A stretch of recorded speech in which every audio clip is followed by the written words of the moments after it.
And in my senior year, I got this letter from the Los Angeles Dodgers inviting me to come and try out for their baseball team. As you can imagine, getting that letter from the Dodgers to come try out, it was the thrill of a lifetime. I was excited. I was overjoyed because the Dodgers are asking me to come and try out for their team. You know, I was from Brooklyn, and I always said I wanted to play for the Mets or the Yankees. But when I got that letter from the Dodgers, I said, I'll come to L.A. But a few days before this tryout, I was playing in the game. So now I'm standing on second. My teammate gets a base hit to the outfield. I'm dashing around third. I'm on my way home to score a run for my team. There's a play at home plate. The throw was high. The catcher jumps up in the air to catch the ball, but as I go to put my foot on home base, the weight of the catcher comes down and he breaks my leg.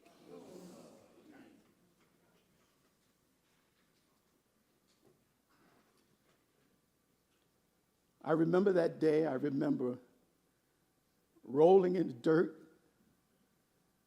screaming and hollering, my leg, my leg. I got a chance to look at my leg, and I knew what had happened. I knew that I wasn't going to make that tryout. I knew that my baseball career was over. And as you can imagine, as I laid there on the ground, I was sad, I was depressed, I was angry. Because not only was my leg broken, but my dream has now just been shattered. And I remember laying there and saying to myself that I am experiencing what Kevin Costner said in the movie Tin Cup, where he said, when a defining moment comes, either you define the moment or the moment will define you. I remember getting up because I had to define my moment.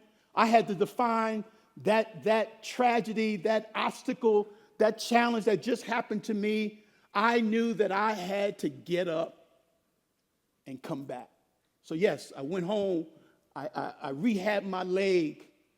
I came back to school. And you know, most seniors, if their pro aspiration ends in their senior year, they don't come back to school. But I said, no, I'm coming back to school to finish my degree. Became a teacher, a school administrator. I was a pastor for many years. And then, yes, I got the joy of my life to referee NCAA Division I basketball. But what that moment showed me, it was a moment of resilience. And sometimes you have to understand that life is going to be full of obstacles. Life is going to be full of challenges. Life is going to come at you all different kinds of ways. Every day I thank God for that experience. And I don't count it as a loss, but I count it as a learn. Because that was something that helped me to get to where I was going. Because you need obstacles, you need shortcomings, you need heartaches, you need pain in order for you to get where you're going.